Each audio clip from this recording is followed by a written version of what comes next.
ប៉ុន្តែឃ្លាដែលថាការវិនិយោគដែលចំណេញបំផុតគឺការវិនិយោគលើខ្លួនឯងគឺជាសម្ដីដ៏ល្បីល្បាញរបស់មហាសេដ្ឋី Warren Buffett វាគឺជាការពិតដែលមិនអាចប្រកែកបានព្រោះទ្រព្យសម្បត្តិអាចបាត់បង់ប៉ុន្តែចំណេះដឹង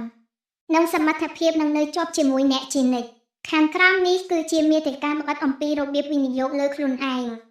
ឃ្លាដែលលើកឡើងថាការវិនិយោគដែលចំណេញបំផុតគឺការវិនិយោគលើខ្លួនឯងមិនមែនគ្រាន់តែជាពាក្យស្លោកលើកទឹកចិត្តប៉ុណ្ណោះទេប៉ុន្តែវាគឺជាសច្ចភាពនៃជីវិតដែលអ្នកមានទ្រព្យសម្បត្តិ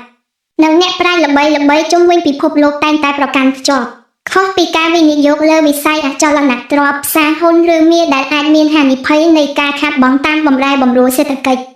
ការវិនិយោគលើខ្លួនឯងគឺជាទ្រព្យសកម្មតែមួយគត់ដែលគ្មាននរណាម្នាក់អាចលួចយកបានហើយវានឹងនៅជាប់ជាមួយយើងរហូតដល់ថ្ងៃចុងក្រោយនៃជីវិតការវិនិយោគនេះមានវិសាលភាពធំធេងណាស់ដែលរួមមានទាំងការអភិវឌ្ឍចំណេះដឹងជំនាញសុខភាពផ្លូវកាយនិងសុខភាពផ្លូវចិត្តនៅពេលដែលយើងចំណាយពេលនិងធនធានដើម្បីពង្រឹងសមត្ថភាពខ្លួនឯងយើងកំពុងតែបង្កើនតម្លៃខ្លួន Human Capital ដែលវានឹងនាំមកនូវផលចំណេញត្រឡប់មកវិញជាបន្តបន្ទាប់ទាំងក្នុងទម្រង់ជាប្រាក់ចំណូលឱកាសការងារនិងសេចក្តីសុខក្នុងជីវិត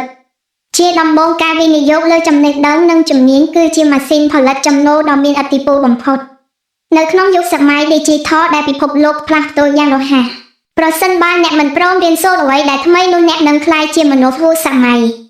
ការចំណាយពេលអានសៀវភៅចូលរួមសិក្ខាសាលាឬរៀនភាសាបរទេសគឺជាការបាត់ទ្វារទៅរកពិភពនៃឱកាសជំនាញកាន់តែខ្ពស់ភាពខ្វះខាតរបស់អ្នកនៅក្នុងទីផ្សារការងារក៏កាន់តែច្រើនដែលធ្វើឲ្យអ្នកមានអំណាចក្នុងការចរចាប្រាក់ខែនិងតួនាទីលើសពីនេះការវិនិយោគលើសុខភាពក៏សំខាន់មិនចាញ់ចំណេះដឹងដែរបើទោះបីជាអ្នកមានប្រាក់រាប់លានដុល្លារប៉ុន្តែបើគ្មានរាងកាយរឹងមាំដើម្បីរីករាយនឹងមាននោះទ្រព្យសម្បត្តិទាំងនោះក៏គ្មានន័យដែរការហូបចុកដែលមានជីវជាតិការហាត់ប្រាណនិងការសម្រាកឲ្យបានគ្រប់គ្រាន់គឺជាការវិនិយោគដែលការពារអ្នកពីការខាតបង់ពេលវេលានិងថវិកាទៅលើការព្យាបាលជំងឺនៅថ្ងៃអនាគតក្រៅពីផ្នែកខាងក្រៅសុខភាពផ្លូវចិត្តនិងការយល់ដឹងពីខ្លួនឯងគឺជាការវិនិយោគដែលផ្ដល់សន្តិភាពក្នុងចិត្តការរៀនគ្រប់គ្រងអារម្មណ៍ការដឹងពីគុណតម្លៃផ្ទាល់ខ្លួន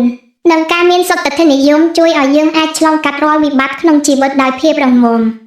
មនុស្សដែលវិនិយោគលើផ្លូវចិត្តរបស់ខ្លួននឹងមិនងាយរង្គោះរង្គើដោយសារសម្បត្តិរិះគន់ឬបរាជ័យបានតោះអាសន្នឡើយពួកគេយល់ថាបរាជ័យគឺជាផ្នែកមួយនៃដំណើរការរៀនសូត្រការវិនិយោគបែបនេះជួយឲ្យយើងក្លាយជាមនុស្សដែលមានគុណភាពមានទំនាក់ទំនងល្អជាមួយមនុស្សជុំវិញខ្លួននិងអាចសម្រេចចិត្តបានត្រឹមត្រូវក្នុងស្ថានភាពលំបាកនេះហើយគឺជាប្រាក់ចំណេញដែលមិនអាចកាត់ថ្លៃបានដែលការវិនិយោគលើសម្ភារៈនិយមមិនអាចផ្ដល់ឲ្យយើងបានជាចុងក្រោយយើងត្រូវចងចាំថាការវិនិយោគលើខ្លួនឯងមិនទាមទារឲ្យយើងមានដើមទុនរាប់ម៉ឺនដុល្លារភ្លាមៗនោះទេវាចាប់តាមពីការប្រើប្រាស់ពេលវេលាឲ្យមានប្រសិទ្ធភាពការចំណាយពេល1ម៉ោងក្នុងមួយថ្ងៃដើម្បីរៀនអ្វីដែលថ្មីឬអភិវឌ្ឍទម្លាប់ល្អៗនិងផ្ដល់ផលសន្សំ Compound Interest យ៉ាងមហិមានៅក្នុងរយៈពេល5ឬ10ឆ្នាំខាងមុខមនុស្សដែលជោគជ័យមិនមែនជាមនុស្សដែលសំណាងជាងគេនោះទេប៉ុន្តែគឺជាមនុស្សដែលរៀបចំខ្លួនបានល្អបំផុតការវិនិយោគលើខ្លួនឯងគឺជាកាដូដ៏អស្ចារ្យបំផុតដែលអ្នកអាចផ្ដល់ឲ្យខ្លួនឯងបានព្រោះវាជាគ្រឹះតែមួយគត់ដែលជួយឲ្យអ្នកឈរជើងបានយ៉ាងរឹងមាំទោះបីជាសេដ្ឋកិច្ចពិភពលោកមានការប្រែប្រួលយ៉ាងណាក៏ដោយនៅពេលដែលអ្នកកាន់តែពូកែពិភពលោកនឹងផ្ដល់ឲ្យអ្នកនៅអ្វីដែលអ្នកសមនឹងទទួលបាន